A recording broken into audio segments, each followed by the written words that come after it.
Hey. And we're actually live now. Hello, world. How are you? What's up, world? Could you be a little nicer to us, please? Seriously. So we're just going to take a few minutes to let everyone get the notifications that we're live and get on the air with us. And then for Doug and Dan, you'll know when we're actually starting because there'll be like a theme song and shit. Whoever has their phone or computer on in the background. That was me. I just turned it off. Sorry. All right, cool. It happens every week. Mm-hmm. By the way, this fucking beer is awesome. If you haven't grabbed it. Oh, yeah. That's a good one. What is it?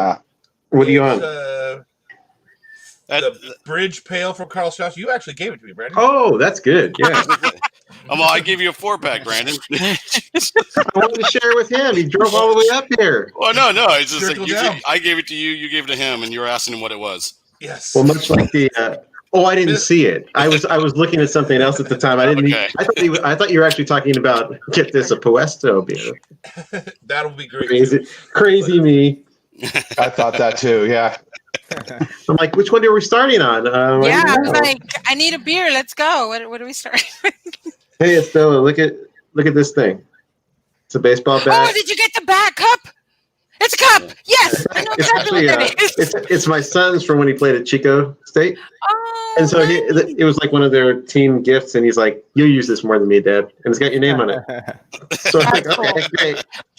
Creative Creature made some that they're selling right now. Cool. Actually, yeah. So it has a little. You know how they made one of the logos with the Padre, like the swinging friar. Yeah. They put that on it. Oh, that's nice. Yeah. That's brave. Yeah. Stealing. They want another cease and desist. Yeah, I was gonna say they've already got one. Well, why not swing for the fences? I guess. Huh? I guess it was enough good promotion or good press for them. So, yeah. Okay. That's so cool. I agree. Yeah. So, are we almost ready for? Actually, we're beyond ready, and we have well more than our typical baker's dozen already joining us. It's our guests because of our guests. Matt Bobino, Larry Smith, Stino O'Grady, and Stephanie. Hello, thanks for commenting. And here we go, ladies and gentlemen, firing up the Indie Beer Show motor.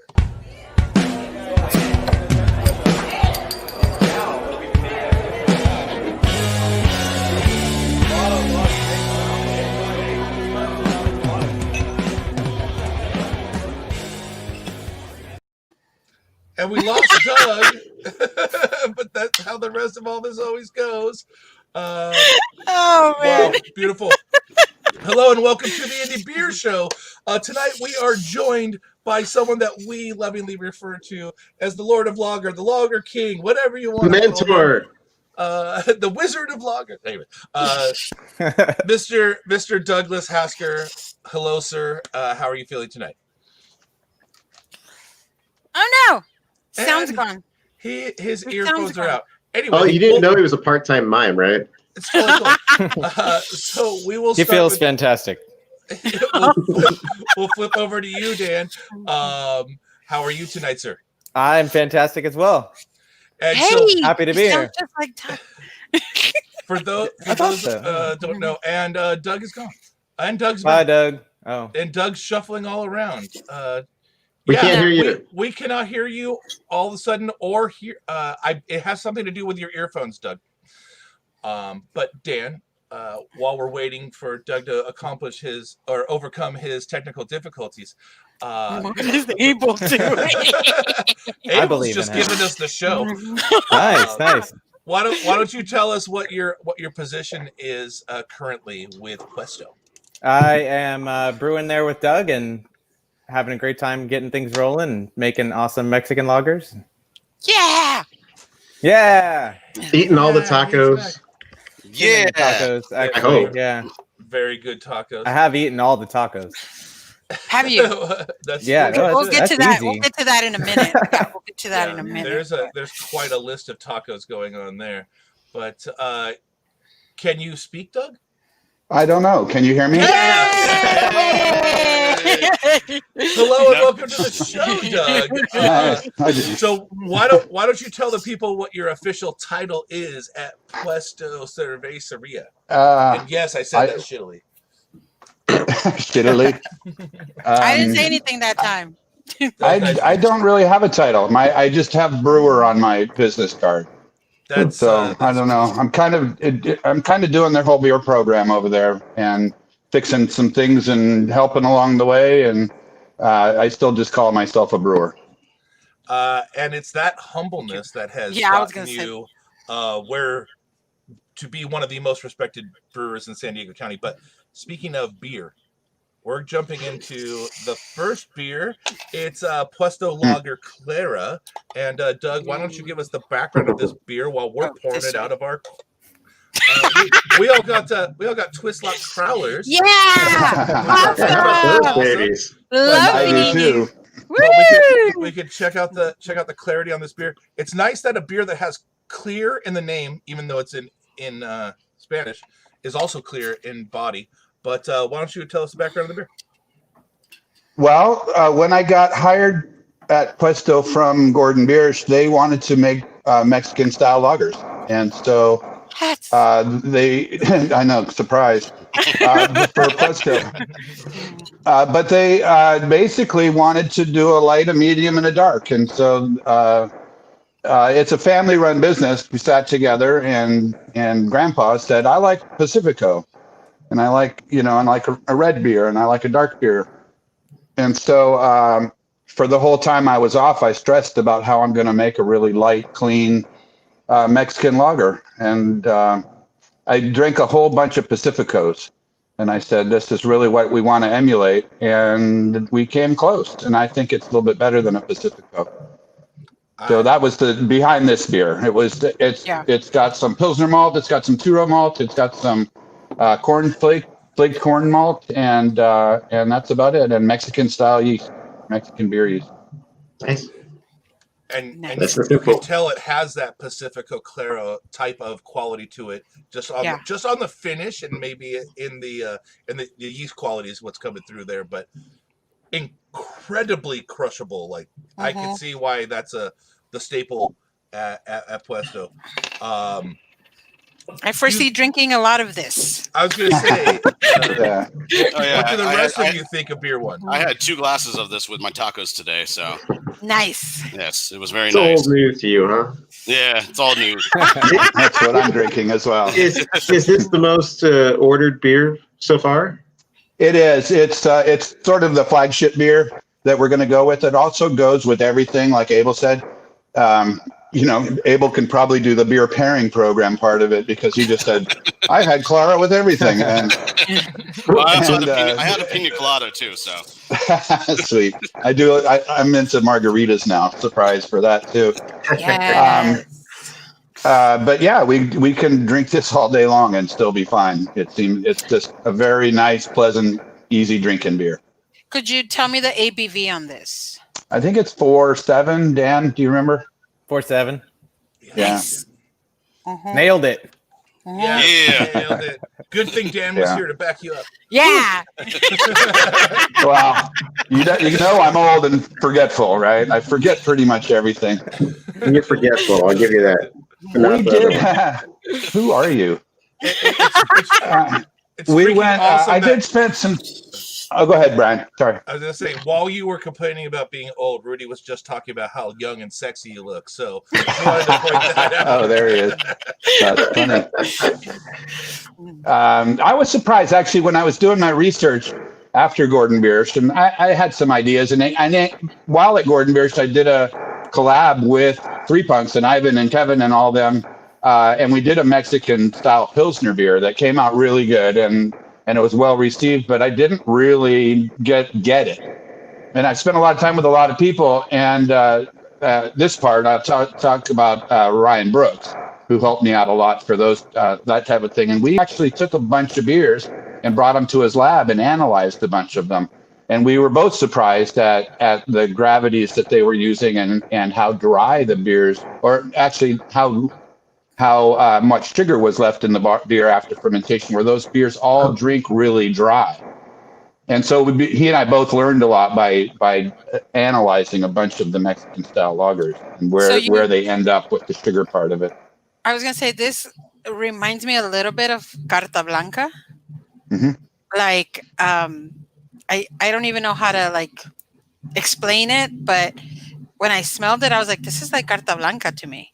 Not so much Pacifico, but like Carta Blanca, which is, one of those. It's got a little more body to it. Yeah. Carta Blanca has a little more body, a little more Pilsner malt, and a little sweeter from the corn. Mm-hmm.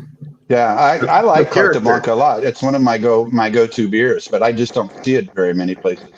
No, you don't. My uncle worked for Carta Blanca for like 30-something years. Oh. And then he retired and actually opened up a little store in Tijuana that sold Carta Blanca.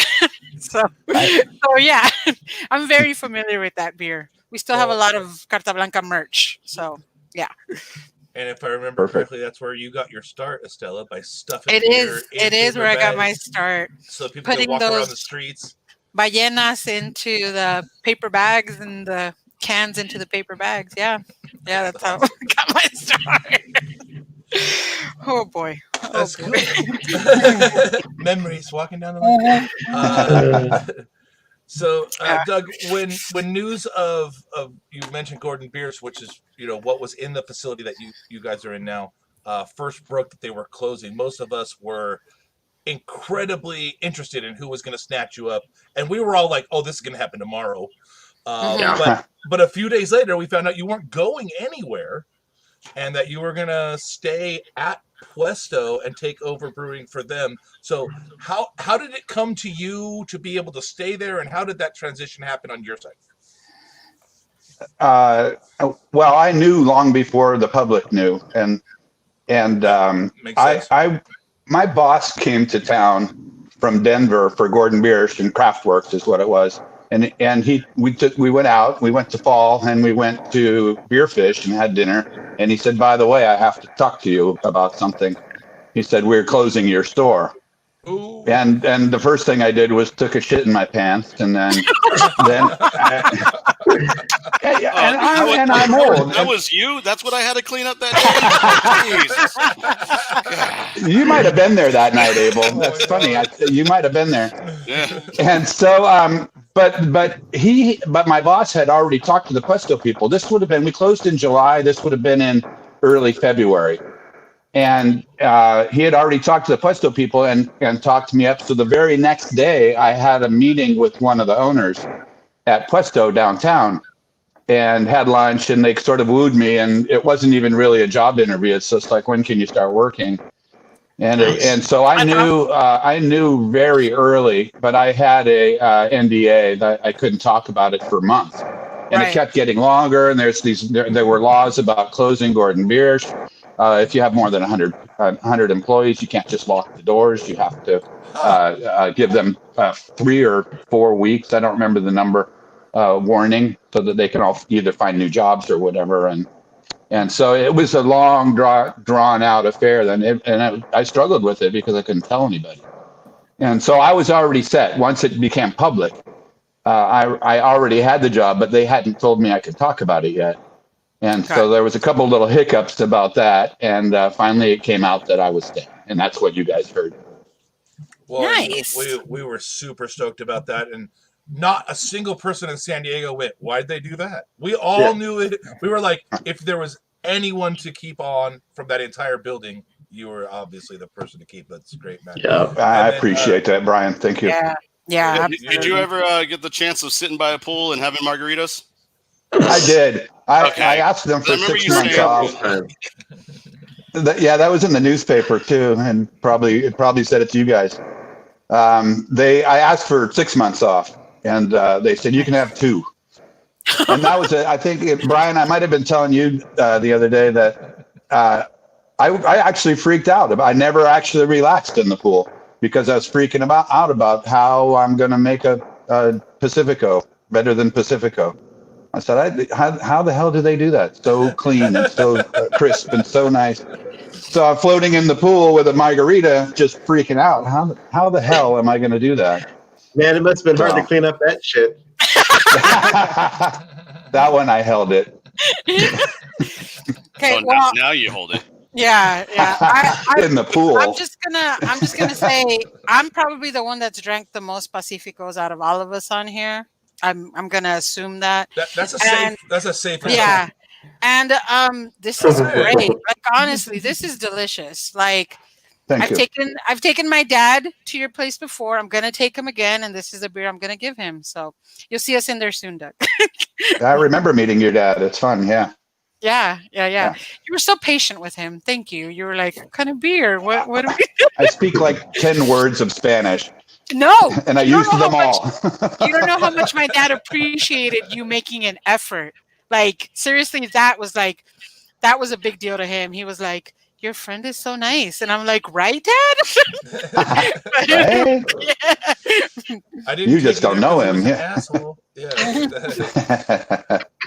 So Dan, for you on your side, we all, in reverse, but later, we all saw Rock Bottom, where you were the head brewer for a long time after Carly Smith left. Beloved Carly Smith, I should say.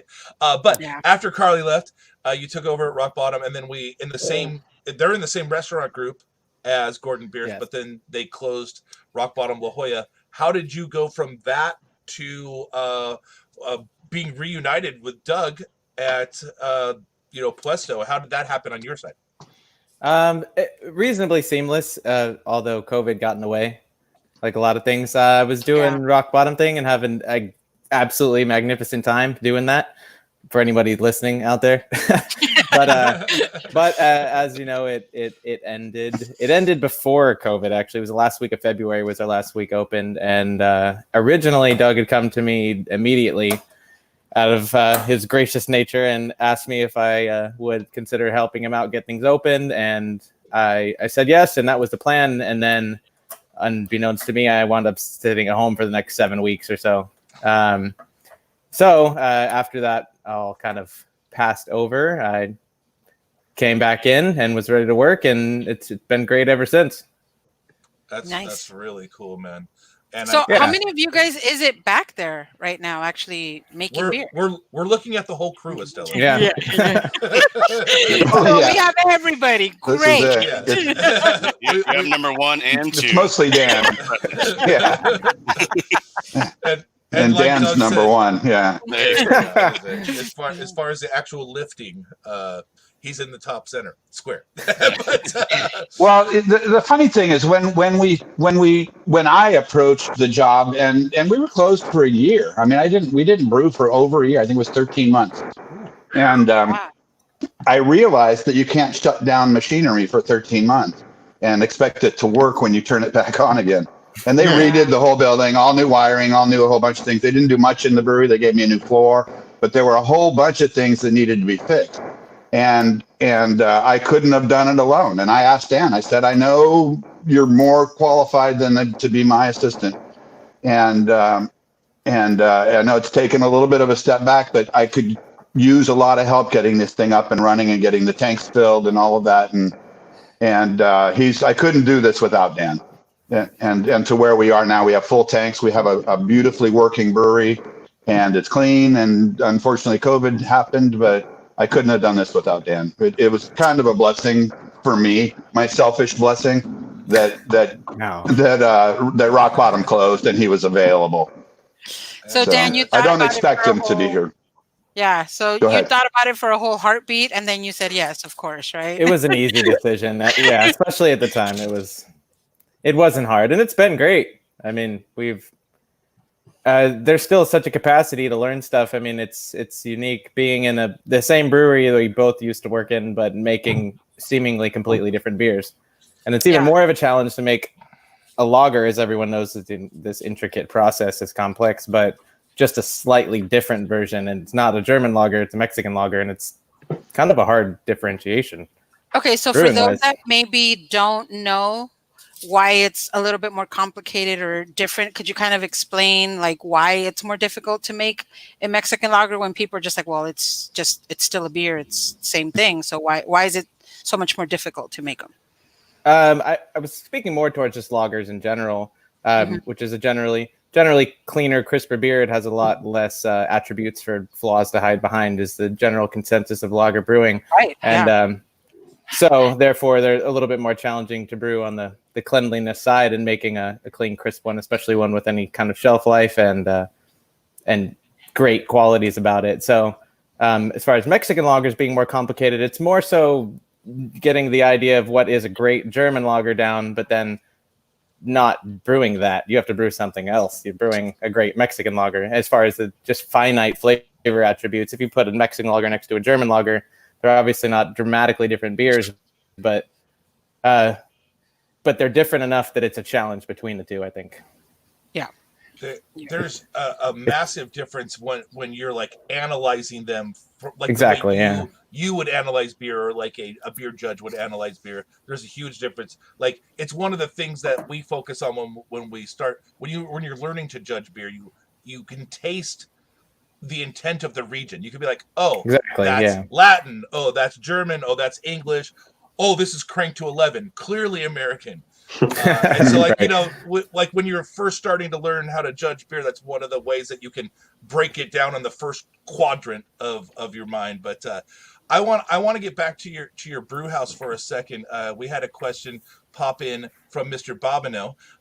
He was asking how big your brew system is, and is it a standard Premier brew system? I know it's not a Premier brew system because you opened long before Premier even existed. So, but why don't you tell us about the brew house that is on site at Puesto? This was it was built. Gordon Biersch contracted 5 brew houses from a guy named Steve Hambly back in the late 90s. And he bought his tanks, sort of random tanks. He had been a welder for JV Northwest out of Portland. And he said, I'm going to make my own brew houses. And so we bought 5 of them. And I think they were the only ones that that existed. So we got, this one was number 2. This was number 2 of those. So it's a 20 barrel, to answer the question, it's a 20 barrel system. We have 4 40 barrel fermenters, 2 40 barrel bright tanks, and then a pretty big keg room. Not really big, but all the beer stays there pretty much for now. And so it's a 20 barrel system with 40 barrel fermenters. It's comical to me that you say you have a pretty big cold box. Because, modern breweries are based around all of their service comes out of kegs. Not all of your service is direct from keg. And so you can like make a keg that morning and put it on tap. But most breweries I've been into, even ones that are 10 barrel, have way more cold box room than you have. You're actually pretty tight. So you're clearly. You're right, but those guys are packaging and sending beer out to other places. All of ours is kept in house, and even at Gordon Biersch it was too. So, is there any plans to distribute it, or is it just for the restaurants and that's it? There are plans. The owners have asked me to look into canning. Oh, okay. And whatever that happens, and selling 4-packs and move forward that way. We're sort of the idea for the expansion, though, Estella, is not these. These I want to give a shout out to my friends over at Poorhouse. Use these screw top crowlers, and they helped me out. I said I need a bunch of them for the Indie Beer Show, and they helped me out. And my friends over at Poorhouse, and that's how I got these. We don't have these, It's really cool. There's 5 or 6 breweries in town that have switched to this format, especially during COVID, and really cool. Don't trust it. You can't drink one beer, reseal it, and put it in the fridge and drink that tomorrow. It's not magic. It's still a crowler, but you can't hold it sideways either. No, it'll spill. Yeah. But they pour a lot better than the traditional crack open crowlers. So we do have those. I think it's perfect for this application, for you guys to get beer to you guys quickly and safely and all that. And we don't have a crowler machine, so that's the idea, Brandon. Speaking of beer, this is the color of beer number 2, which is the Puesto Lager Amber. So if you guys don't have that out yet, go ahead and grab it. I'll give you the sneak peek of my dirty bubbly glass. But why don't you break down the back end of this beer? Clearly, Estella is not a fan. But why don't you tell us what's going on in our mouth right now, Doug? It was part of the whole original plan to make a Clara, a Clarita, and an Amber and a Negra, and we sort of wanted to emulate Dos Equis Amber, basically, but we wanted to do it better. This one it's a work in progress. This one is because with the German beers, with the caramel malts, they react differently to the German yeast and such. And we're making a little bit lighter beer, more drinkable, and it's still great. But we're kind of working towards an end product that's a little bit different than this one. But it's very close. So a little bit of caramel malt that has some corn in it. Dan, do you remember what else is in it? Here's my memory again. Specific malt wise, got a little bit of Munich, Cara Munich, a bunch of Vienna malt. There's a bunch of Vienna malt. Select Environment products. Good answer. That's the best part. It's everything we needed to put in the beer and nothing more or less. Well, we wanted to start with the Vienna. We wanted to start with a Vienna beer style, like the old Mexican original beer. And so we did. There is a lot of Vienna malt in there, but we wanted to make it a little bit caramely, get it a little bit red, and we're close. Yeah, if this is only close, I can't wait for 2.0 because my mouth's in love. It's gonna be really good. Yeah, I look. We have a new tank fermenting now. Ooh, okay, all right. Yeah. Abel, we gotta go. Yeah, I'm glad you like it. I really do, and I appreciate it, man, very much. First off, we, because of COVID and having to remain remote, it has put a much bigger burden on our guests for coming on the show. And what I mean by that is, before COVID, when we were all in the same room, our guests could bring one of these crowlers of each beer. Yeah. And not that it's a lot of beer to someone that's making 40 barrels at a time, but still, I don't discount that, you gave each of us a gallon of beer for tonight's show. Now, obviously, we're not all gonna drink all of it, but I'm gonna. Well, I wanted it to be successful. I wanted it to be a good show. With you, of course, it's going to be a good show, and then you got Dan here too. I mean, come on. I always tell people that I'm more interesting the more you guys drink. That's perfect, man. So for me, cheers to that. I know we're only 2 beers in, but this is my favorite out of 2, and I'm sure number 3 will be my favorite, and I'm sure number 4 will as well. But so far, I'm into amber, and you said earlier that Clara could go with any food product out there in the world. I've always said any ambery beer that has kind of a Vienna malt base and has this toasty caramel toffee background goes with any food. It really hits that Maillard reaction to be snooty for a half a second, but the flavors that when you start toasting bread that are good are in this beer, and therefore it goes with anything that's grilled, toasted, or prepared in that way. And so so it goes good with Abel because he was toasted earlier.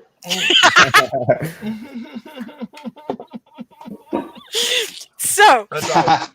Marty from Second Chance has a question. He's wondering how many styles you guys have right now. Well, we have 4 styles right now, and I think that's how it's going to be for a little bit with the COVIDs and the fact that I have 4 fermenters. So it's a Clara, an Amber, a Negra, and we're doing a rotating pale ale for now that uses different malts and different hops, but we'll rotate the pale ale. Abel, this is where you show them all again. Abel, that's where you show all the beers again. You missed your line. There they Come are. on. Come on, Abel. Okay, you're almost there. 3/4. All right, one more. There And it we is, got there it. That's awesome. Let's do a little housekeeping. We haven't said hi to people for a while. We did cover the Barbados. Jason Rogalski, I have known you for fucking ever, dude. Thanks for joining us. Troy from Society, we love you, dude. Woohoo, Society. Danielle, I don't know how you heard about the show, but thank you for joining us. Maggie's joining us from Atlanta. Rudy, the guy who designed our logo, and the guy behind Jolly Spaceship, thanks for joining us. 3 Punk Ales, we freaking love you. The better half of the Bobino is here. Well, duh. Mr. Larry Smith, we freaking love you. Thank you for joining us. Stina O'Grady, we love you. Thank you for being here. And we scroll back down the list. Jones J is here, and these are just all the people that have commented. And then we get into the brewery owner section. We've got Jeff from Burning Beard and Marty from Second Chance are joining us. Thank you guys, that's really cool. Lexi, perennial fan, thank you for being with us. And then let's get into this. Is a very, very important question from Rudy. When's that Let's Talk About It IPL dropping? I suspect this has a funny story behind it. No, not for me, but that's Rudy. That's absolutely Rudy.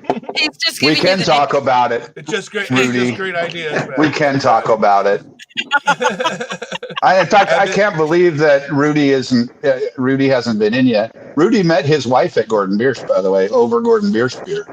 Ooh, wow. Yeah, that's fun fact for tonight. I'm really like, hi, is. Rudy. Hi, Amy. Hi. I feel like that's going to be a trivia question at the end of the show. Right?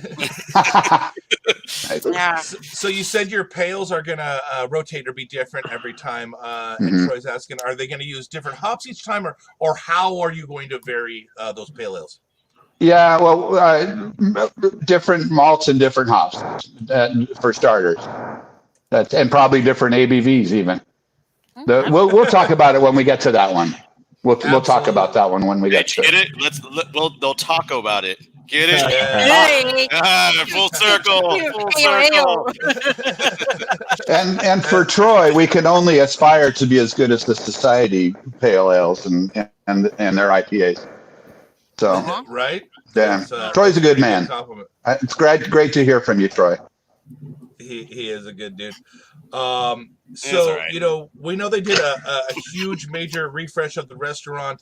There's been publications of the budget being around $8 million, and being there yesterday, I could feel a lot of that.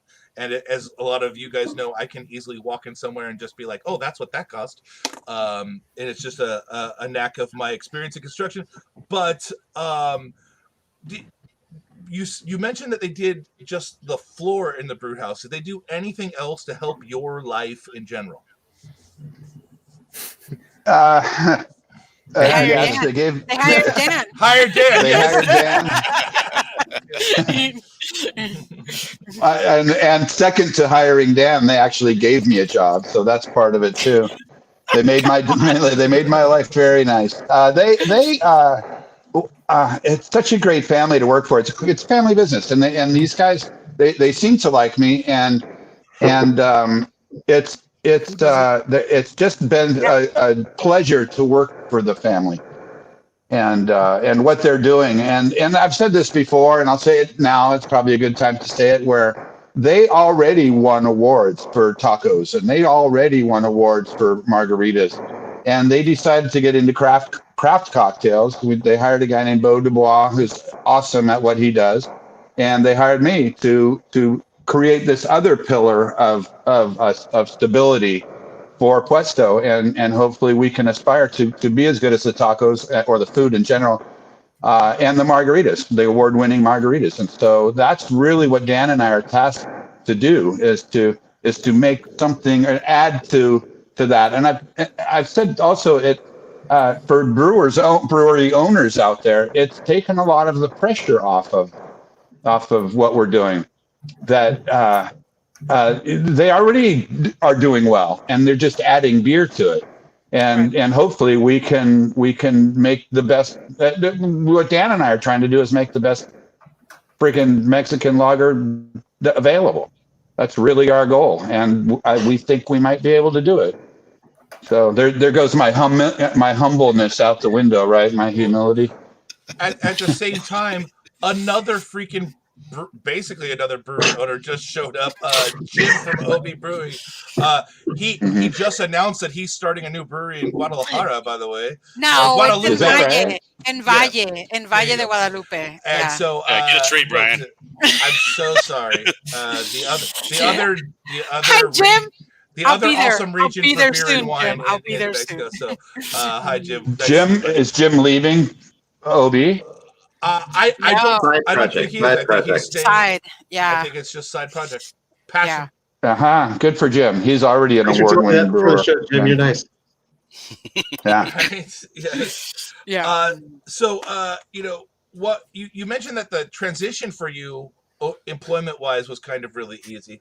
But what was your development process like for the recipes? And did you reach out to any of the hundreds of San Diego brewers that you have helped along the way? Did you cash in any of your beer karma that you've been building up for 20 years? Yeah, that's a fun question. I like that question. Beer karma. I've tried to help a lot of people, but towards the end of Gordon Beer Show, I was making pretty decent IPAs too. And that was me cashing in on every great IPA brewer lived within a few miles of me, really, in the country. And yes, the answer is yes, Brian. That I cashed in on a whole bunch of things. I mentioned Ryan Brooks earlier, Ivan Maldonado. I thought Kevin Lewis was on here. Three Punks has helped us out tremendously. We've done 4 tanks at their place when we were doing the trials and the testing before we could brew at our place. And Bill over at and Tyler Tucker over at Bitter Brothers, they helped us out with our Negra beer. There's quite a lot of people that have helped us and just trying to understand what Mexican beers are. And there are a lot of brewers here in town that have worked in Baja and brewed in Baja. And I went down and did a collab down at Aguamala one day. I talked to... Nice. Yeah, you like them? Yeah, Nathaniel down there. It's really a cool world with the Mexican style lagers. It's a whole separate world from even the West Coast IPAs and pale ales, and now there's a bunch of lager people around that I've helped most of them, that they've come to me for advice. And yes, the answer to your question is yes. I've cashed in a lot of my. I've got a lot of input, and then the idea is to just mull it around and come up with what Dan and I think is the best way to approach it. And we have they're educated guesses. So yeah. Well, and I think, with both of your experiences being head brewers, you guys are really good at bringing a recipe to fruition the first time and it being excellent. I mean, both of you brewed in a brew pub environment where sometimes you get one shot, like especially a seasonal or one-off beer, you got one shot. So just want to take a step back and just overall process, Dan. I mean, you remember working at Gordon Biersch when they were all, German-based lagers, and now you're heavily Mexican. Is there are there? Come on over. Come on over. We welcome all. We welcome all. 3/4 of the show is heavily Mexican. No green card More needed. than happy. I want to be heavily Mexican. Eat more tacos. Other than the ingredient difference, are you guys running any different processes or techniques, fermentation times? How is the brewing process and the cellaring process? Is there any differences there versus, like the classic German lagers we're used to from Gordon Biersch? There's quite a bit of carryover. I'd say the biggest thing that is different is trying to achieve a mash regime that doesn't accentuate rich maltiness as much as achieving a drier, more crisp beer. as opposed to the German lager side, which was heavily geared towards, you know, the richest malt. A lot of the times, not always, obviously, but a lot of the time was to really bring out a very deep, complex malt backbone profile with the German lagers, as to where with the Mexican lagers, we're trying to achieve crisp drinkability with all those ingredient flavor notes kind of in the background. So the biggest process-wise would be a mash profile. Other than that, fermentation is pretty much business as usual. We're using a lot of German technique with fermentation, pretty much just as we were with the German lagers. So a lot of it carries over. A lot of the new experience in the learning process is really just kind of, as I was saying earlier, just achieving the intricate flavor notes of the Mexican style lagers that we were just never aiming to achieve before. Yeah, and some of those, come on, especially in the Clara type of beers, a lot of that is yeast driven, where, like you said, most of your flavor profiles you were going with the German lagers were malt and hops, like in your face, but not American in your face. German in your face. Yeah. We're trying to strike a balance, really, right now. That's right. Yeah. Holy crap! Okay, for the beer geeks out there. What we're talking about is using different yeast. German beers are generally a little bit more sulfury with the yeast they use, so we wanted to clean that up a lot. And then what Dan was talking about, the mash cooking the grain part of it, is that we're looking at the German temperatures where we're trying to figure out how to get these beers a little drier so that they drink cleaner. And we don't have to have as much alcohol in them to be as satisfying and all of that. And so we're figuring out the Germans, what they do different. Like we have one of the few breweries in San Diego that can actually cook their grain. And we do what's called a step infusion, which is what the Germans do. And they're big at it. Dan Gordon was big at it, where I learned at Gordon Beers. And we're trying to figure out those temperatures with step infusion, where we, the easiest way to describe it is that we cook our grain like spaghetti sauce or oatmeal on a stove, where most breweries steep their grain like they're making tea in hot water. And it's a completely different process. And we have one of the few breweries that can cook their grain in San Diego. And so that's what Dan's talking about, what we're doing. And Dan knows a lot about that kind of stuff. It's fun to bounce things back and forth. And, I do appreciate you dismantling it, though, as an understandable package. Just for the beer geeks out there, what we're talking about. Yeah. Well, and which beer geek you talking about? Speaking of freaking beer geeks, on top of the amazing brewery owners that joined us earlier, Laura Ulrich is in the audience now. Shout out to you, lady. Hi, Laura. And Paul Segura joined us too. You don't know this yet, Paul, but I was just drinking your beer a few minutes ago. Now you know. Yeah, right. You, Mr. Hasker, bring out the beer geeks. But me and Doug were talking about this earlier today. I think Paul and Doug are band rivals with the Riptides and the Barnacles. So I mean, you know. I said that. You said that, Abel, earlier today. I said that Paul and I could put our heads together and make an ass of ourselves. So you're each half-assed? Is that what I'm hearing? put it together, I got a whole ass. I got one of those shiny bald heads too. Why do you think I'm wearing a Texas hat? Anyway, I love Paul Segura. Paul Segura is a brother of mine. I love Paul Segura.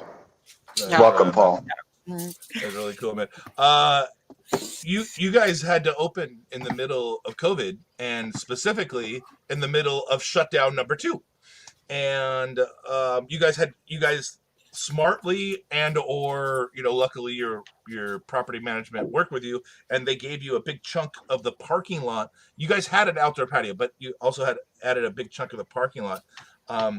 Has Puesto been happy with the initial response from the public during this time? Yeah, they have. It's a great response. The Puesto's already known in San Diego, and they were success. 9 years ago, they opened in La Jolla. A year later, they opened downtown.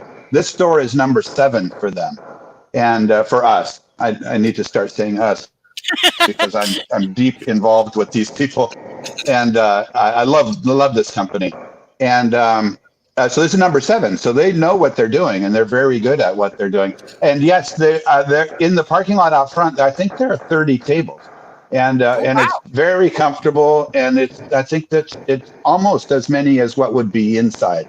So of course there's less parking, but yeah, it'd be better if we were inside and be able to see what the construction guys did and all that, the architects. But yes, it would be good. But for now, I think the mall has worked with us. Westfield has worked with us, and it's a very comfortable, easy way to go. And we're able to use our 2 beer gardens that existed before as well. Yeah. So yeah, I just visited for a moment because unfortunately I was on the freaking clock when I came to pick up beer. But as far as outdoor dining, I hope that we're able to make a lot of these patios permanent. And I know that a lot of people from the mayor's office, that is their intention is to allow these the loosening of the restrictions that the breweries have always fallen under, to not be able to use their outdoor spaces. Hopefully these restrictions will stick, or these loosened regulations will stick around post-COVID even. We'll see, and hopefully that works out for everyone.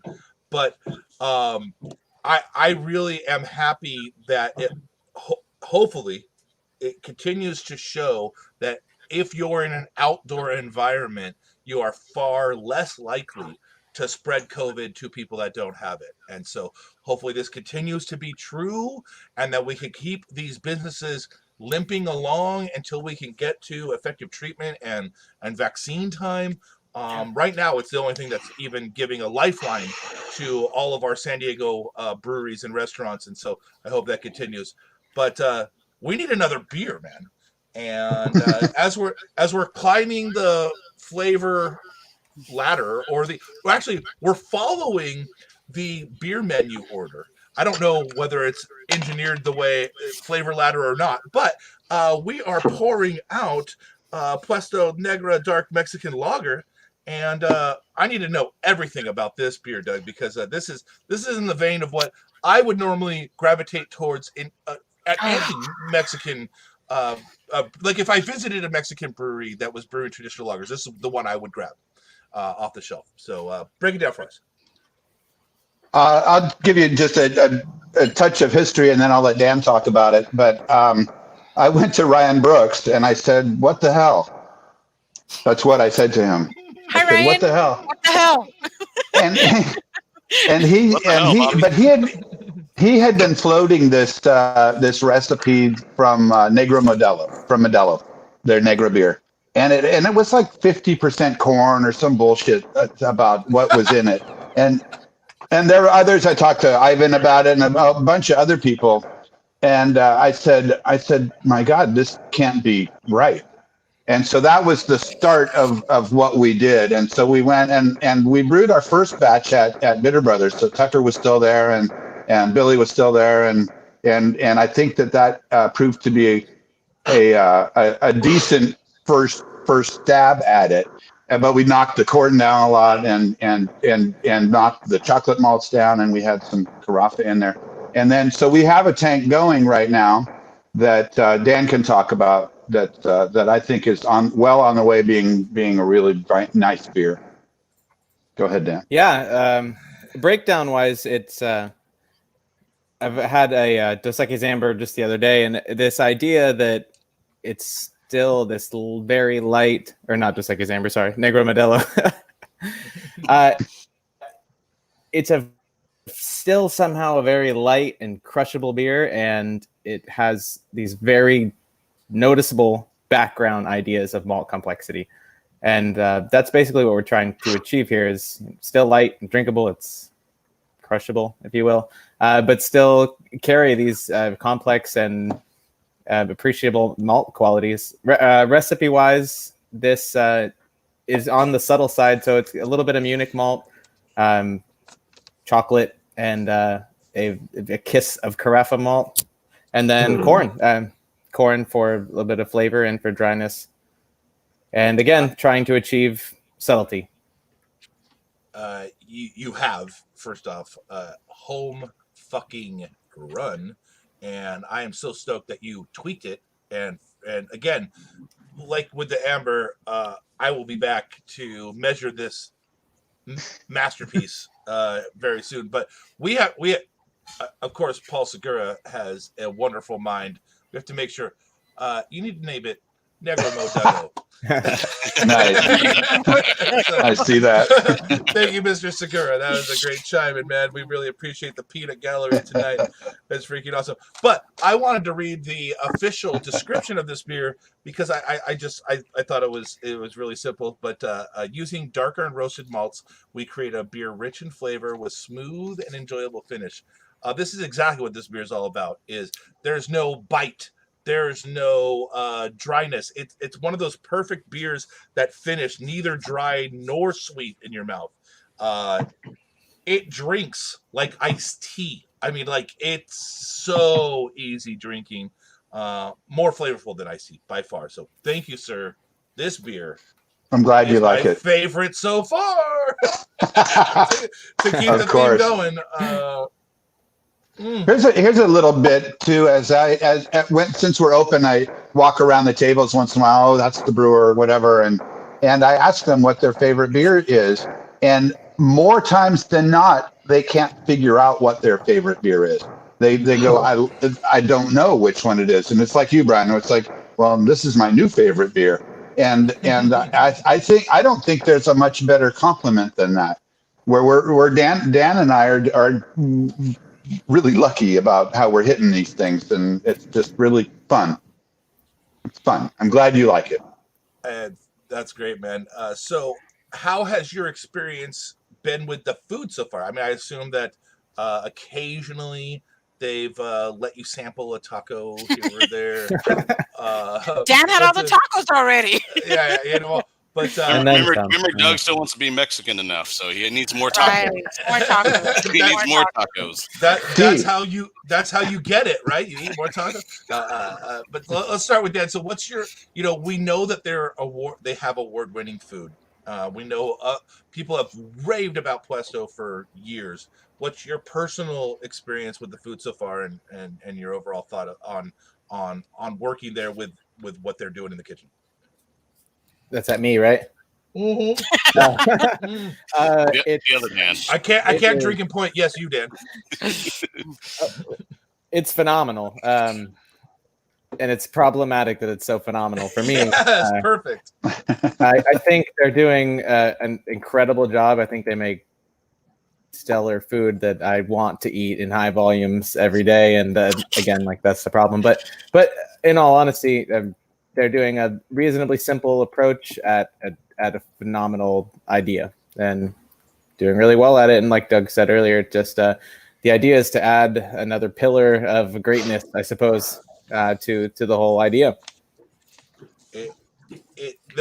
I've eaten at a Puesto, so I can only assume that it's similar, but maybe it has that little tiny bit of punch because it's a brand new kitchen that they get to cook in. Although, yeah, maybe that fucks it all up because they don't have the properly seasoned grill or something like that. But no, their tacos are phenomenal today. Yeah, I had tacos are really, really good. 2 flamillons and 1 carnitas taco, and also had the elote bowl, I guess, and then got some rolled tacos, some chicken rolled tacos, or taquitos. Yes. Yeah, it's all good. It was all good. Everything was good. Enchiladas with the old pizza oven. So nice. Wait, what? I'm like, wait, what? He said pizzaladas. He said they make pizzaladas. Pizza oven enchiladas. We have enchiladas, which is a departure from the rest of the Puerto locations.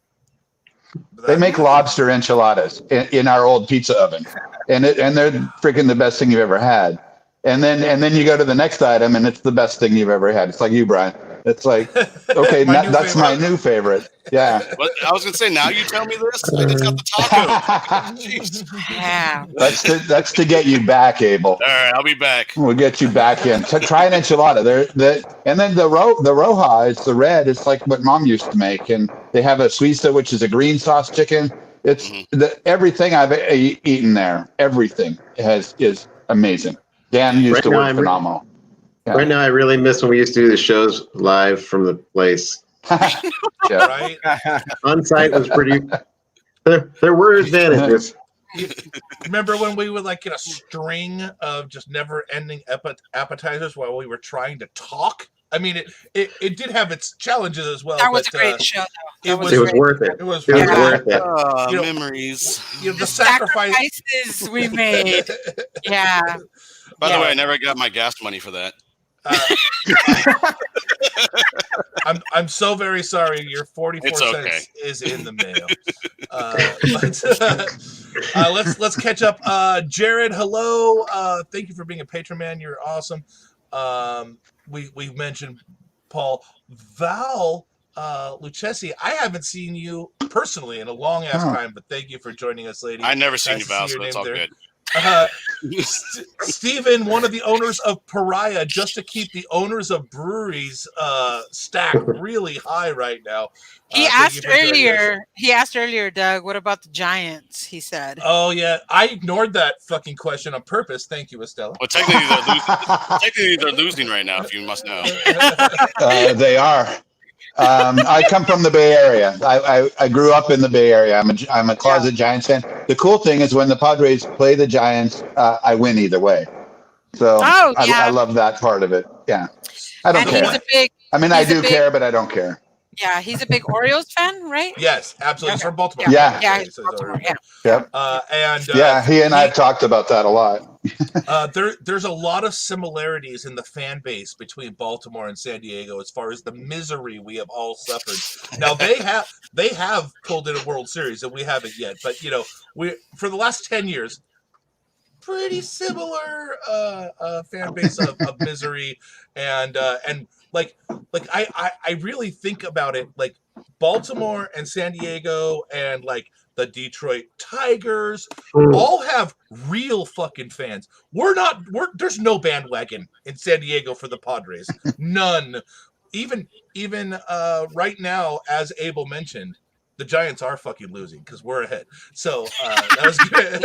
It's only one, but we'll take it right now. We got, in San Diego, we have to celebrate our small victories. And just to keep our brewery owners fucking shit going, Hi, McElhenney. Oh my gosh, Pat. This is a very important question, Doug. Do you and Dan have any intention of brewing a hazy IPA? I think Pat is just jerking us. Yeah. Pat and we all go back a long ways, as you know. And, I think the day that you guys brew a hazy is when Ivan joins with you. pretty much. Yeah. There you go. Giggles likes the hazies too. Pat, you know better than that. Yes, but I love you. Before we stop talking about Mr. McElhenney, ladies and gentlemen, he'll be on the show next fucking week. Yes, that's right. Pat McElhenney on the show next week. So next Thursday, you'll get to talk to him, which is really cool. And so good, man. Let's hello, Mr. Noons. God, Hey. Doug, you attract a certain crowd of my friends, and It's an esteemed assemblage. you clearly it's Dan. Yeah. From what we hear, Jake, you have to try the enchiladas because they make them in the pizza oven. And hello, Fede. They're amazing. Welcome to the show, man. I think Nunes is just checking on me to make sure I'm actually doing what I'm doing, not taking the day off. since he's my boss and sets my schedule, I think he's just checking on me right now. Hi, Jake. He's doing his supervisory duty Yes. and making sure that you're not full of shit, which we all know. He has mentioned society. Don't worry. He Yes, did our- mention it already. He already got his plug. We gave a shout out to Troy. Okay, Jake. So everything's good. Awesome. But let's jump into the only segment we're gonna do tonight. We'll mention a couple news items, but we skipped top 3 because we just didn't pull one together. But I don't need a top 3 today. We're definitely the top 3 this week is the guests that the fans that showed up to listen to Doug speak. So thank you guys for showing up. But we are going to do what we drank, and this is where we talk about the beer that we drank, the last beer we drank right before the show. And I'm going to start with Mr. Garcia today. Abel, what was the beer you drank before the show? What? Oh, wow. Yes. Right. I love that beer. Damn. Break it down for us. Why's Yeah, the so cap still on it? So it's well, the cab's off. It's like it's empty. Anyways, this beer comes out, I think, next week. My roommate, Thursday, my roommate, everybody knows who my roommate is, had Pure Project on her show. And so they had these beers, and I told her to keep one aside for me because I want to try it out. It is an Imperial Sour Red aged in bourbon barrels with cherries and orange peels. It basically is at a 12.3%. What? And again, it is they call it the new fashion because they're trying to do a play on to the old fashioned drink, and it's actually really good. It tastes like an old fashioned drink. Like I wish I had a whole bottle of this. I might have to go run down there and get one myself. Right on. That is a ringing endorsement, and Yeah, and you can only order online though, so you got to order online and pick it up, of course, at Pure Project. but a 12.3 sour, that's gotta hit hard. That's really cool. You can taste the oakiness and the barrels, the cherries just kind of pop right off, and the orange peel is kind of like literally an old fashioned. It tastes like an old fashioned. And I drink a lot of old fashioned, so it's really good. That's Nice. killer, man. All right, Estella, what beer were you guzzling before the show? So I went to 3 Punk Ales right before. No way. Yeah. Vista. Yeah. Today is Golden Girls Day, and there was It's also a National Cheesecake Day. Yeah, so there was cheesecakes with the Golden Girls pictures on them. Yeah. From M Cakes that's opening up in Chula Vista, but I had the Emo Brown. Yeah. Which is delicious, and they do sell in 4-packs now. So definitely go and check that out. Go try them, and that's honestly what I drank right before I came home and hung out with you, lovely people. Do you know if they have any of those Emo Brown masks left, or are those out? They do actually. Yes. Excellent. So if you're looking for a fashionable beer mask, I'm other than ours, definitely check out 3 Punks. They've got one specifically for the Emo Brown beer, which it fits really well with that beer, and their little cartoon art is awesome. Doug, did you want to play? What was the what beer did you drink? I'll play. I had a Miller High Life. Yes! That's what brewers drink. Yeah. That's what brewers drink. I actually did, though. That's cool. So yeah, No description necessary. I don't have a bottle next to me. I'm drinking the Puesto beer right now. That's No, that's Puesto. cool. That's right. Be on brand. That's good for you. That's good for your show. So what about you, Dan? What was the last beer you drank before the show? This is not a plug, but I've drank nothing but Puesto Clara all day today. So. That's right. And that is true. I was texting him earlier and saying, "Hey, I'm going down to Puestos." He's like, "Cool, I might be having my lunch beer." And then I said, "How many beers do you have?" He said, "I had 4 so far, so we're good." Yeah, but So he's been drinking beers all this day. I had 1 beer. Thanks. Hey, I'm just vouching for you, buddy. Hey, I promise my mom and my aunt won't rat you out. It's okay. They're down. They're cool. All right, Mr. Hernandez. What was it even today? I mean, you have a tradition of not really drinking before the show, but what was the last beer you drank before the show?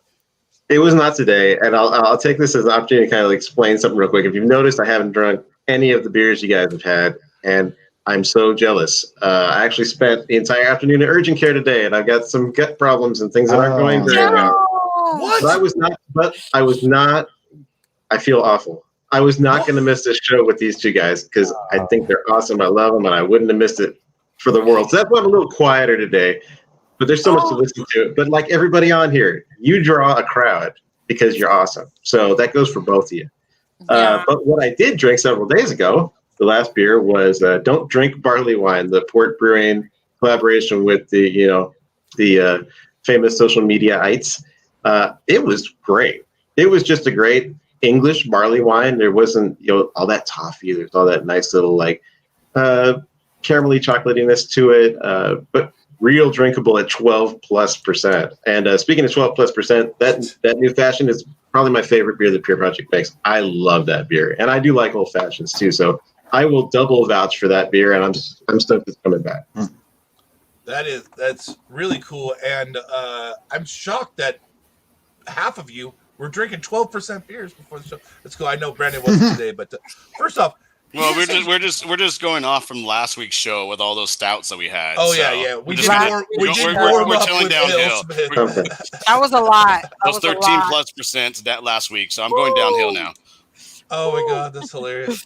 Also, no more secret hospital visits, Mr. Hernandez. Right. Yeah.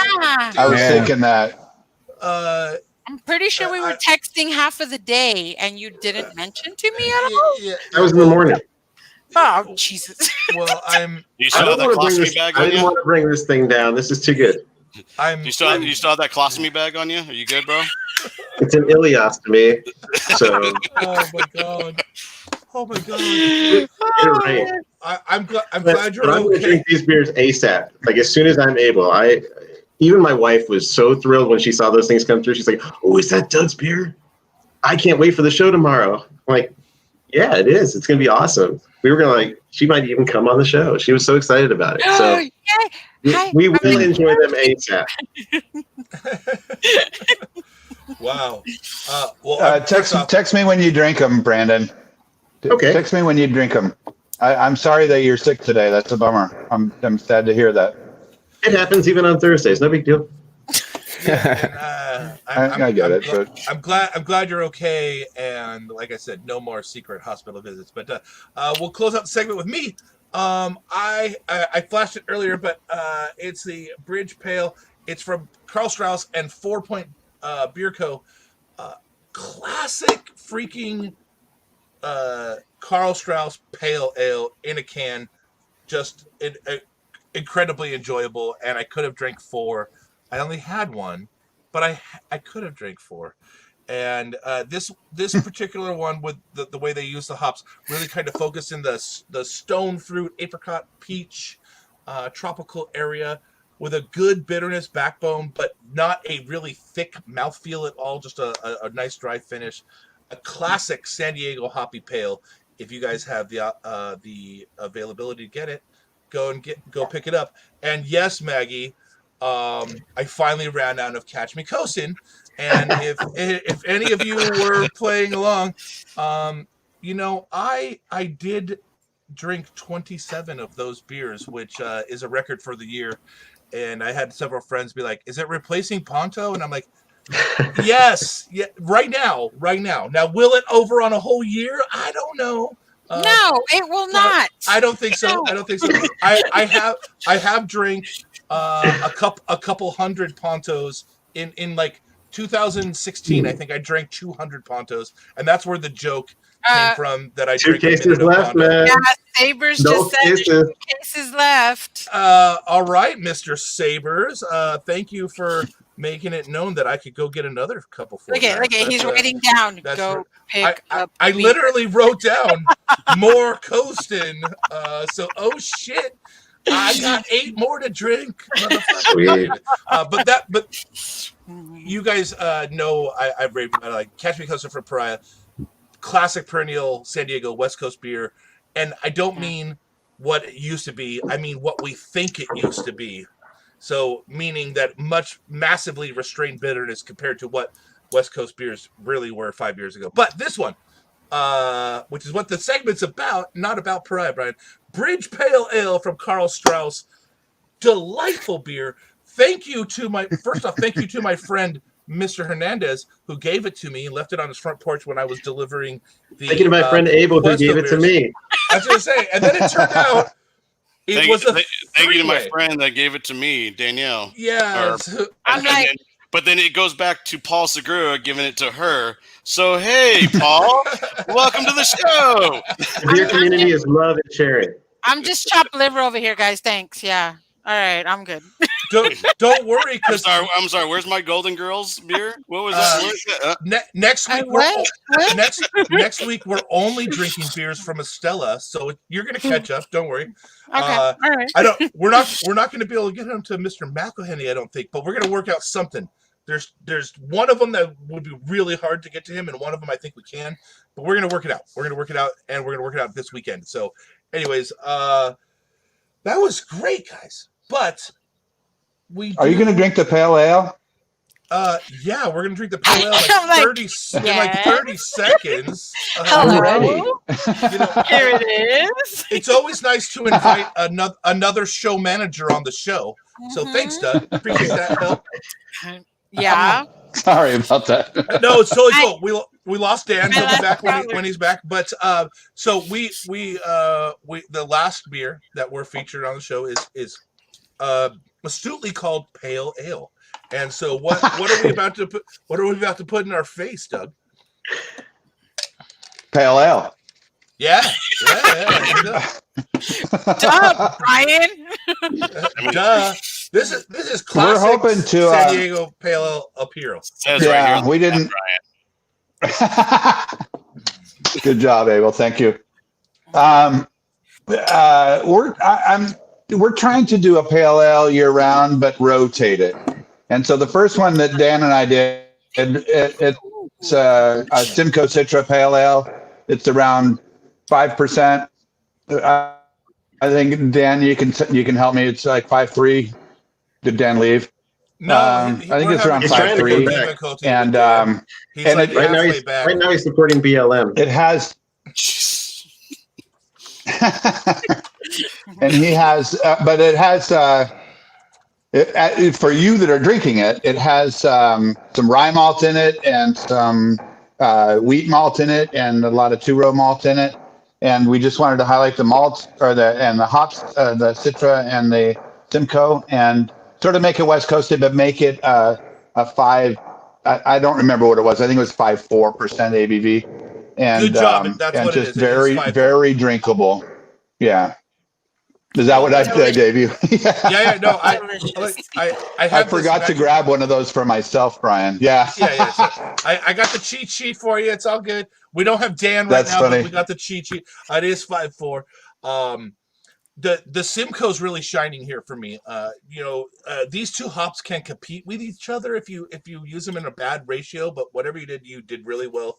The Simcoe's really shining. We're getting a lot of that earthy dankness from the Simcoe shining through, a little less of the Citra and tropical notes that you would get, the citrus and tropical notes that you get from Citra. Let's see if we got Dan back.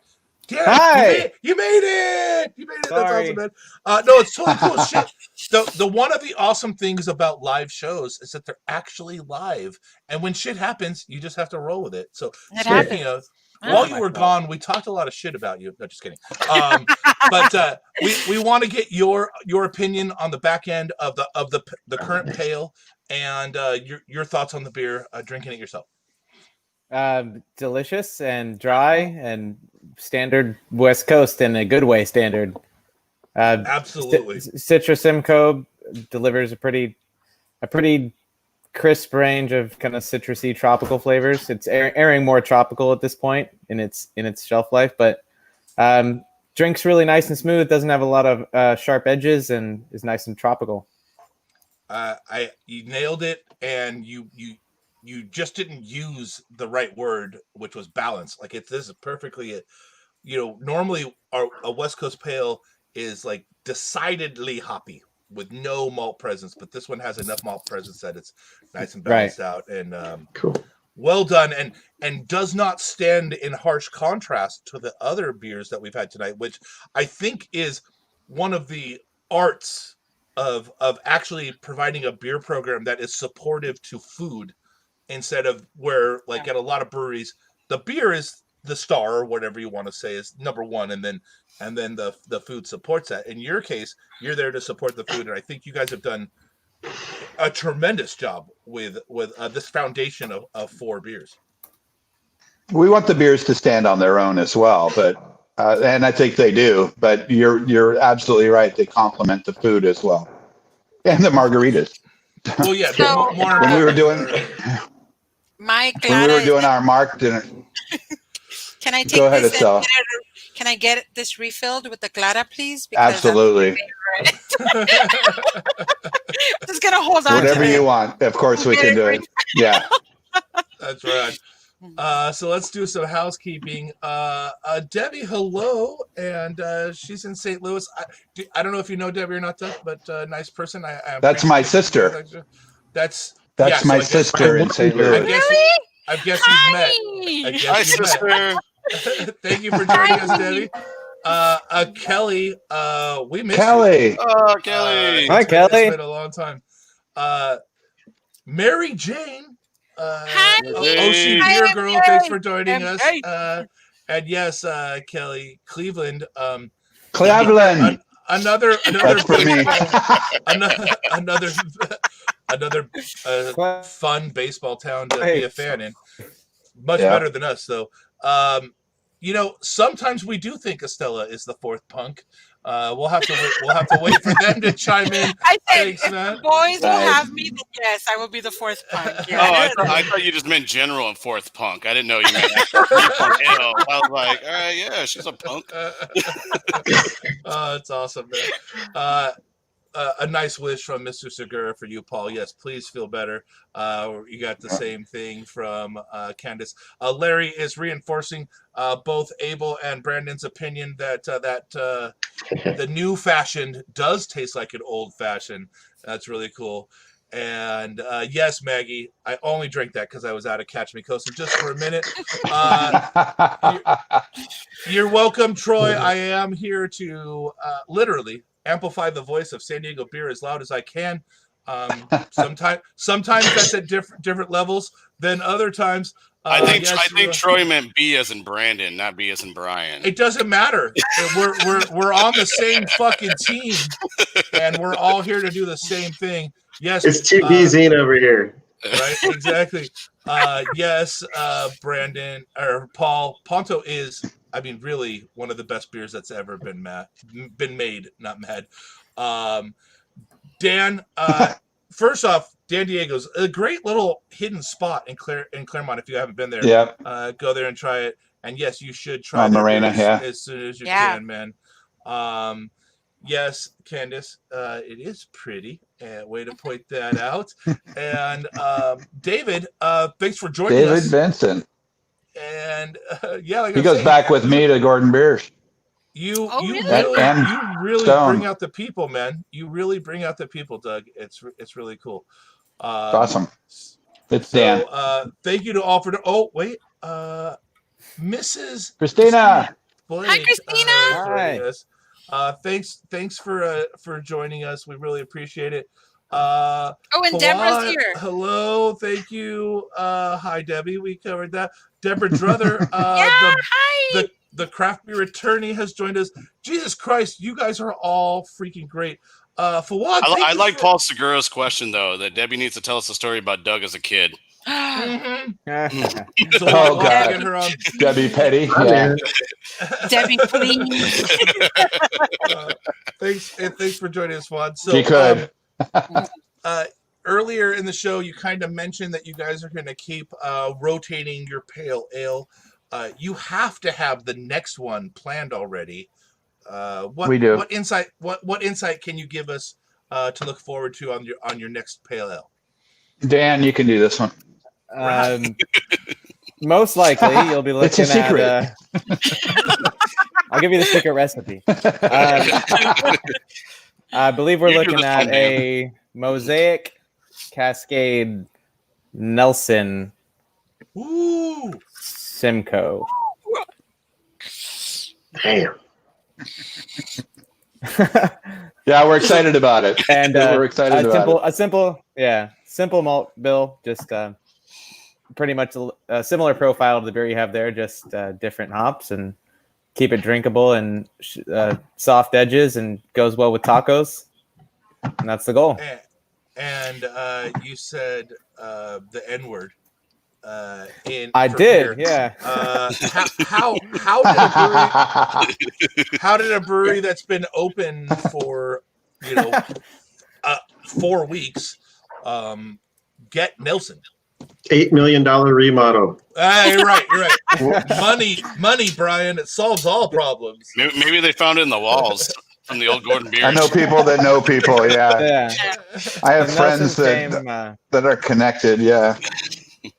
Yeah, I remember. Thanks, I remember one time Doug, on a past interview, was talking about the difference between a German lager and a West Coast IPA and the amount of hops, and he literally told me he's on 20 barrels. I would put like this much hops when I was doing German. He just held up his hands like this much hops, and instead now for modern dry hopping technique, you're talking 2, 3, 4 pounds per barrel.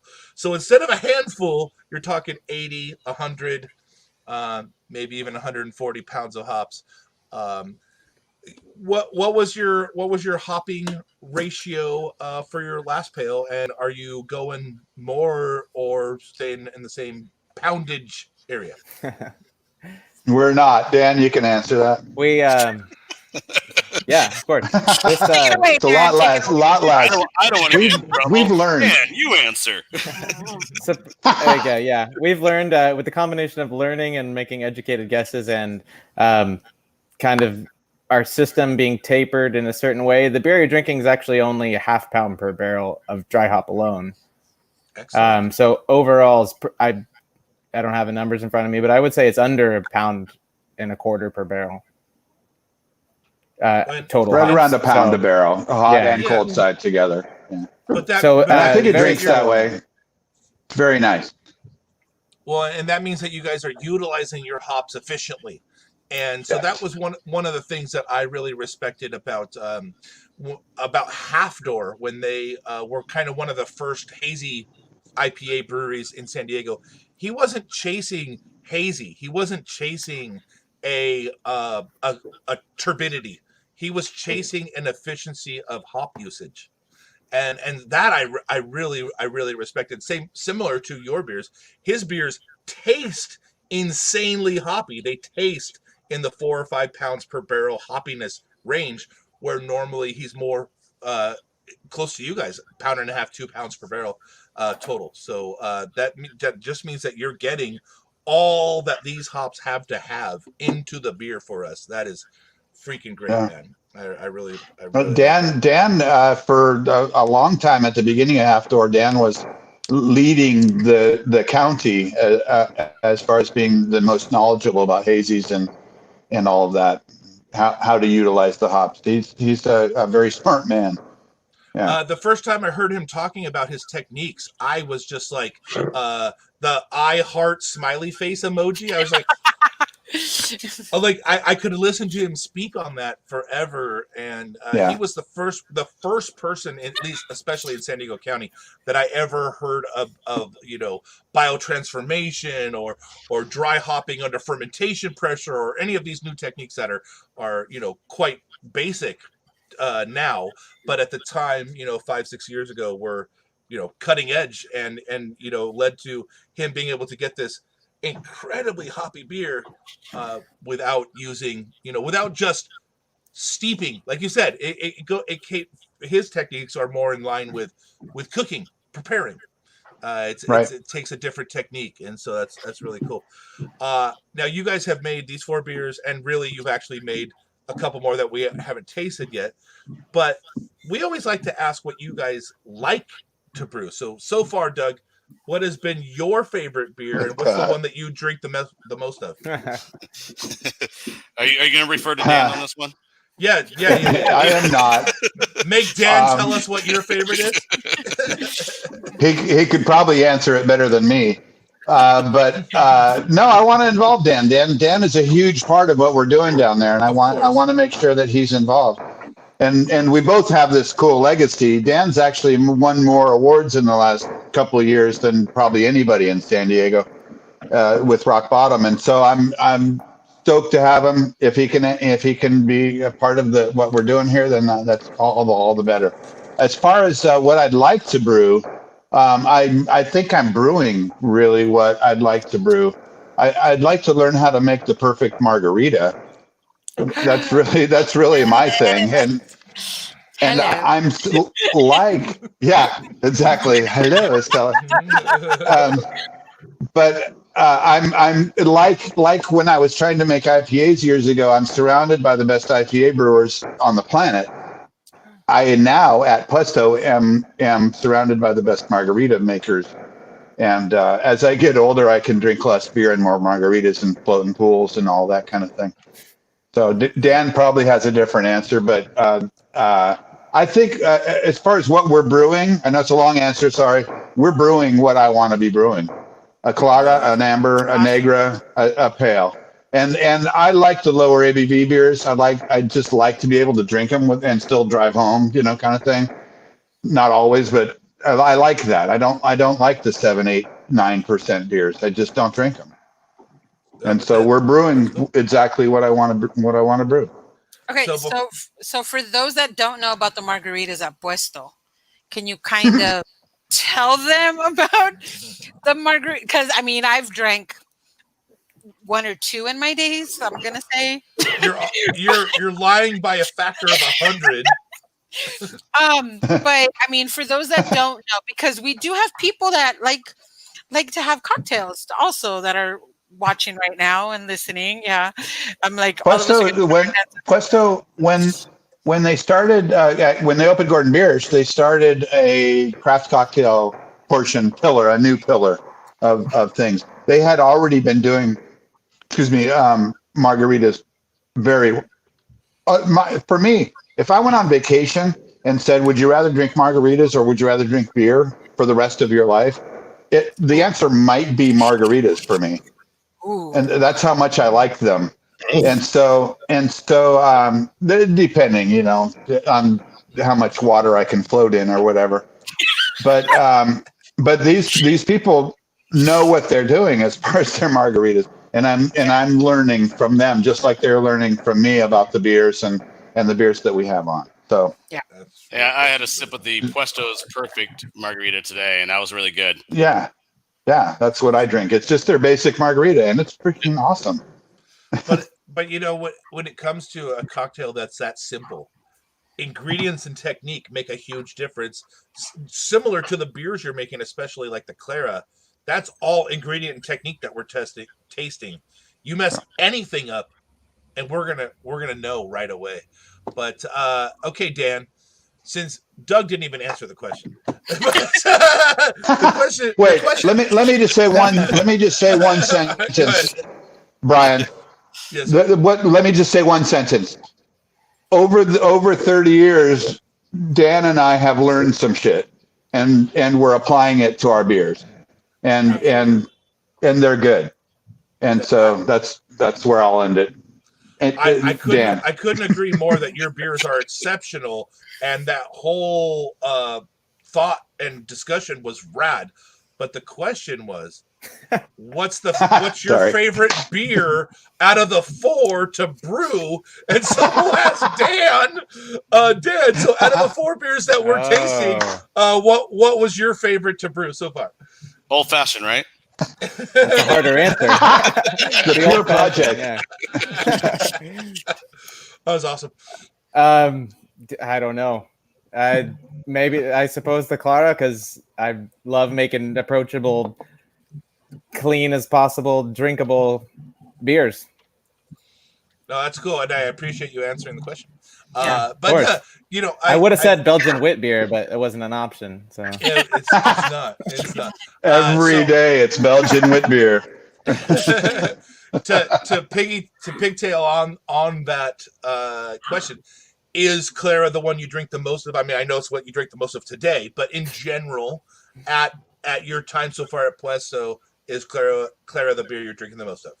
it is, yeah, and it's just really easy to have, and it's really easy to go back to, even if you have something else, if you're having multiple beers in one sitting, I suppose. But it's it's enjoyable and it's fun to drink on the brewer's point of view because we did achieve this clean, drinkable, nice lager, and I like that aspect of drinking it. I that's what I liked about it too, is that there was absolutely no detectable anything. Most beers, even that are award winners, I can meant flaw. I can detect some minor flaw or something that I would, if I was smart enough, had my own brewery and 30 years of experience, would change about a beer. And this one, I have the opposite experience. And again, started with my favorite of the Clara, then it was replaced by my favorite of the Amber, and it was replaced by my favorite of the Negra. And I'm finishing up with my favorite, the Pale. So thank you very much. But let's get a couple of questions in from the audience before we shut it down. You guys have been awesome. Thank you for spending the night with us. But Michael Carter, the craft beer cookie guy of San Diego, Doug and Dan, do you guys have any favorite cookies that you like to enjoy with beer? Tell him I like his wife's cheesecake better than her cookies. Oh, there you go. That's nice. He doesn't even like cheesecake. I love how Doug never really answers the question. Such a politician, right? It was cookies. Mike's wife Joan is one of the best cooks you'll ever meet, and desserts are her specialty, and cookies are her even better specialty.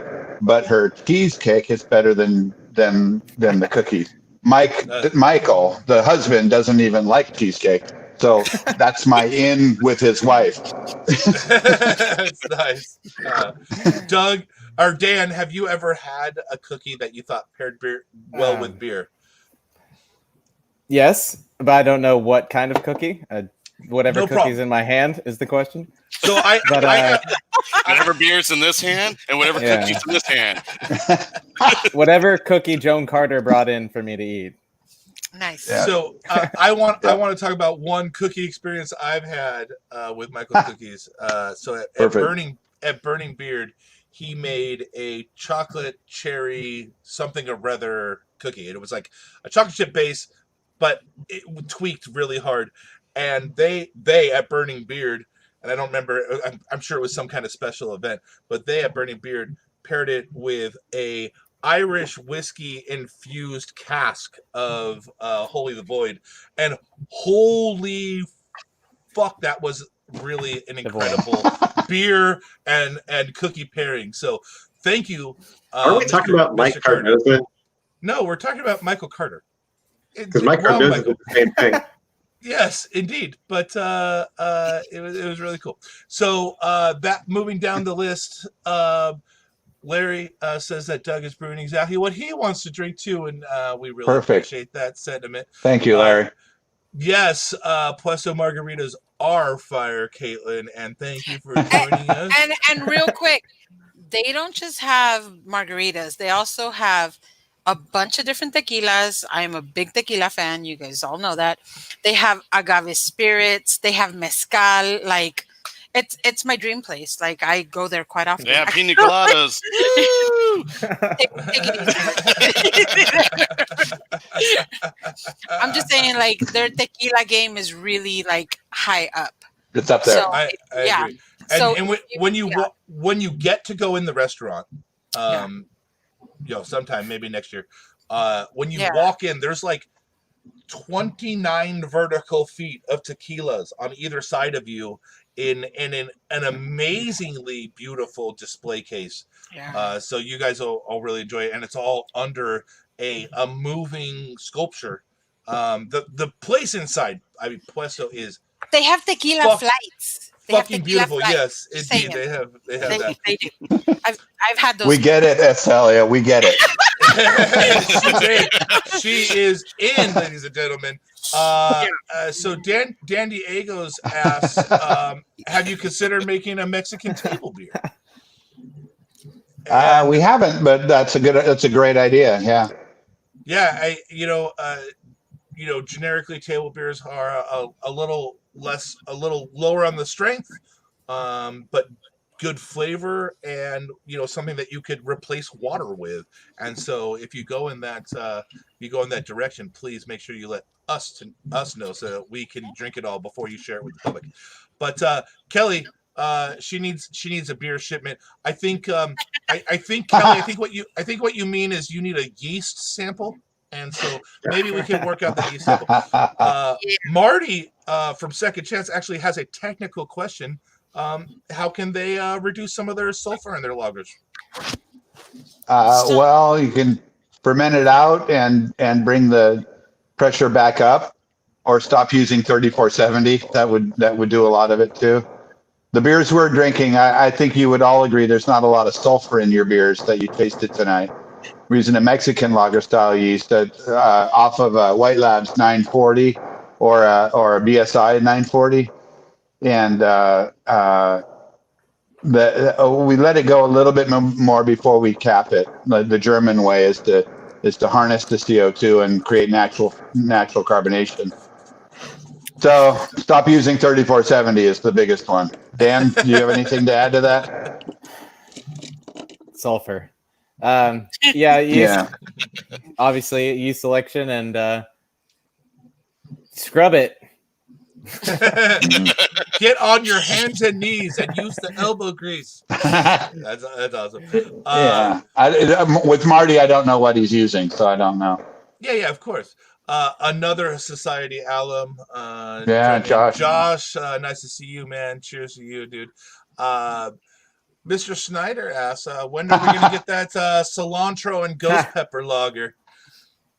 Do you have? Let's look at it the other way. Do you have any intention of brewing beers with what we would consider heavy adjunct ingredients?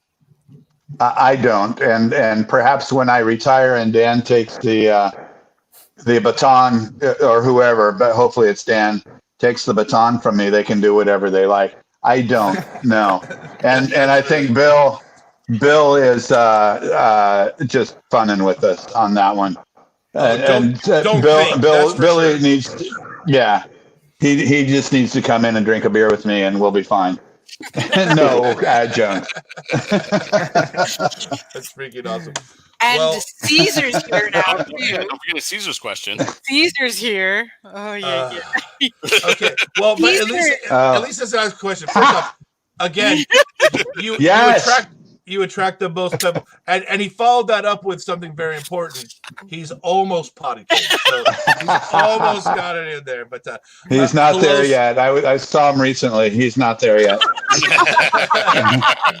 Hello, Caesar. Is a nice. Sorry,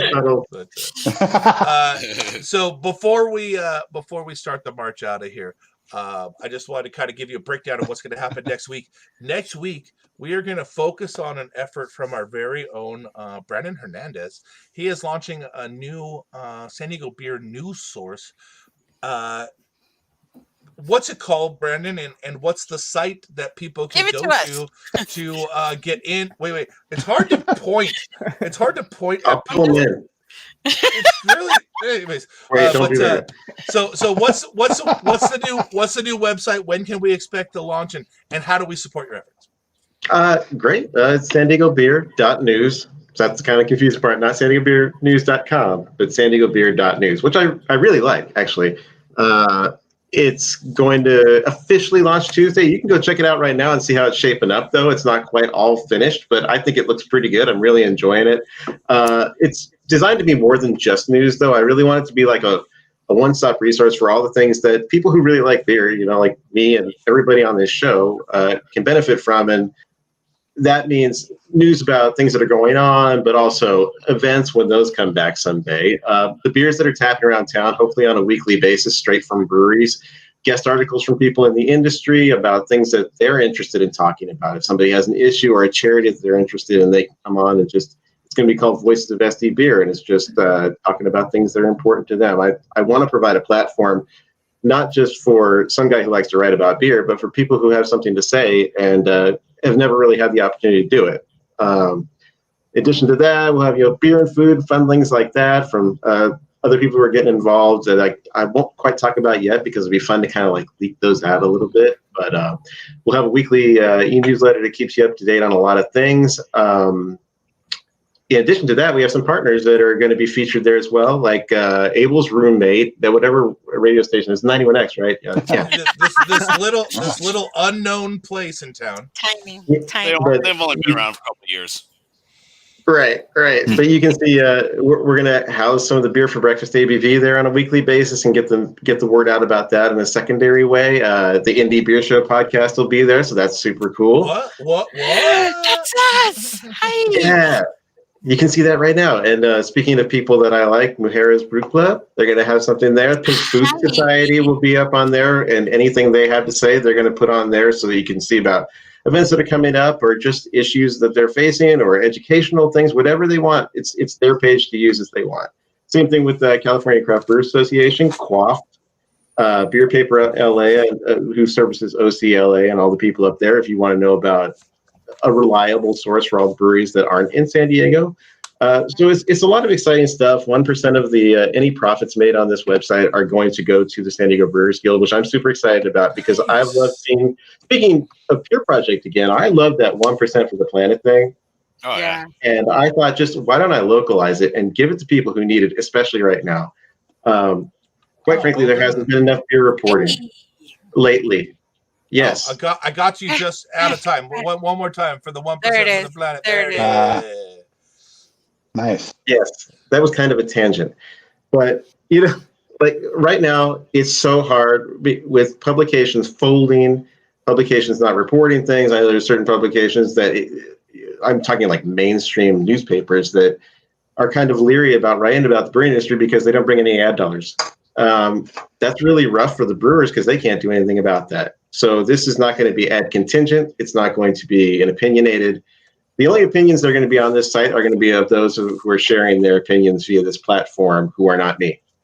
I want this to be a positive place. I want it to get all the information that beer fans want out there from people who need to get it out there to people, especially when they need it the most. So it should be pretty cool. It's going to have its own Patreon as well. I'll put that out there eventually. So, but for now, I just want people to go check it out, read it, enjoy it. We need stuff that we can enjoy, and I hope that you enjoy it. And that's my big mission. That's awesome. Hey, cheers, buddy. Congrats. Absolutely. Cheers, friend. Cheers, Brandon. Yeah. Bring that water up here. There you go. Bring that water up here. I gave up on drinking out of a glass, and I'm just going straight to Crowler for him. But there cheers you go, to you, Brandon. I really look forward to next week when we're going to get a lot more detail of that and also hang out with Mr. McElhenney. So it was really cool that he's joining in. But we couldn't possibly do this show as I do the David Letterman paper tap. We couldn't possibly do the show without the support of an immense amount of people. Currently 53, but Estella finished. But if you join our Patreon, which is patreon.com/The Indie Beer Show at $6 or more a month, we call it the pint level. We are morally obligated and financially handcuffed to say thank you every single episode. It's still, I think, the cheapest advertising in all of craft beer if you want to use it that way. We just use it as a way to say thank you to those that support us. And this week, the patrons at the pint level or above are Ben, Bill, by the way, listening, Brian, Captain Eli, Casey, Dante, Doug, Garen, George from the Home Brew Co., Greg from Stone, the Indie Beer Show brand, COVID-19 pandemic, socially distancing, Zorball LLC. Thanks, Maggie. Greg's not listening, so we'll thanks Maggie who's listening. Hobby Crafts. That's the other cool thing. For $6 a month, you can make me say whatever the fuck you want me to say. So I'm your parent. At $6? At $6 a month, I'm your parent. If I pay $12, will you say it twice? I'm your puppet. Probably. I mean, I have a history that would suggest yes. So I got some words you can say. Hoppy Craftsman Podcast, who they took a small break due to COVID, refunded their patrons' contributions, which I thought was a really cool move. Not necessary on any point, but more importantly, they've got some really great merch coming out very, very, very soon. I'm like, Val's here. Yes, hi Val, and we mean Mickelhenny, and she's checking in from the Pacific Northwest where they live now. James, Jason, Jess from Ale Tales, Joey from Hoppy Beer Gear, Juan, Judith, Kenneth, Larry, who's listening or at least was, Liz Hopsbauer, Matt and Candace, both listening, Miguel, Mr. Peacock from Tapcraft. Unfortunately, Tapcraft Studios is no more, and that's wah wah. That actual facility was a victim of COVID. Now, Tapcraft is still around; they're still servicing their clients, but they had an amazing classroom space and a big shop that unfortunately did not make it through this time, and therefore our studio as well. We used to record there when we could record in person. All that being said, I don't think we're going back. I find this process incredibly engaging and rewarding, and it's easier on our guests. We can all drink much more beer. We're reaching. I just love the interaction, man. It's awesome. I was gonna say, like, I still miss seeing you guys, though. Absolutely, and so like I have this vision of us. I have this vision of us in the future of all of us in the same room on a separate laptop doing the same thing. I don't know. It's a weird vision, but we'll see what happens. That's gonna be a lot of echo effect. Right? Yeah. In 2024 too. Right? Exactly. All of that. And first off, let's survive COVID. Let's make sure we get a vaccine or at least treatment, so that we can all be okay. Back into it. Ken, Larry, I said that already. Yeah. I'm on the wrong line. Hey, Larry, you're still here. Mr. Peacock is where He I only left paid $6. You just gave him to him twice. Right? Larry Smith. Larry Smith, you owe us $6 now. Mike, Nathaniel, Norman, OC Brew Girl is listening. Pacific Beer Chat, our friends in Canada. Robert from 13 Point. Roger Smith. Rudy from Jolly Spaceship, who was listening earlier. Ryan from Gravity Heights. Sergio Nigos, and the best pun in beer of all time craft beer patron history, Jagus Bay. Jagus Bay. We really appreciate all that. I also want to give a shout out again, one more time, to the overall database that is available for you guys to make sure that you are up to date with all the changes that happen every 24 seconds right now. Do you realize we've lived like 9 years in the 7 months of this year? It's crazy. But bit.ly/helpsdbeer2. Yes, the first one got destroyed, but number 2 is around. You can also go to sdbeer.com, which is the Brewers Guild website, and there is a button in the middle that says brewery statuses. It'll take you to the same place.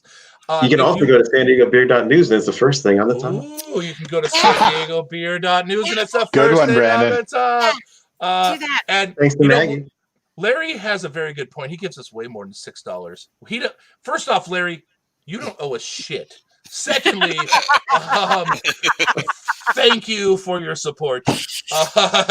For real. If you want to keep up with everything that Doug and Dan are doing, that's at Eat Puesto, Puesto, across all platforms. On Facebook, it's Puesto Mission Valley. And I think I heard rumors that Puesto Cerveceria will be its own Facebook page in the future, but we'll see if that actually comes together. So for right now, it's Puesto Mission Valley and at Eat Puesto. If you want to reach us, you can reach us at cheers@indie.beer. We're at Indie Beer Show on Twitter, the Indie Beer Show on Insta and Facebook. And our perfect streak of no voicemails since Greg Cook continues. Yes. But if you want to break the streak, that's 619-798-6038. I think everybody's scared to compete against Greg Cook. Yeah. Right? Yeah. Well, and it's like being the ninth batter after Mark McGuire. Well, Matt said he should have one, but he probably drunk dialed and got the wrong number. Oh my gosh! After this week, I'm surprised that anyone would say the word stone out loud. So, but we'll leave it with that. Ladies and gentlemen, thank you for listening so much. We really appreciate you taking the time out of your night to join us. We're going to end with Paul Segura's comment. Thank you, Paul. We also are super stoked for these guys. Cheers to all of you. For Thank you, Doug, Paul.